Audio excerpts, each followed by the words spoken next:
My name is Calogero. I make the pizza in Finisterre. Last night, we had a group from Tauck Bridges here. I had these kids, 8, 10, 12 years old, and they made the most amazing pizzas ever. My name is Prince. I make pizza at Finisterre.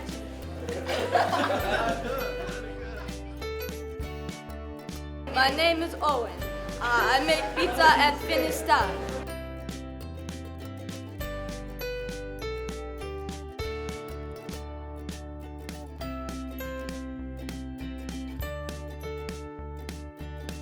We got them all working hard.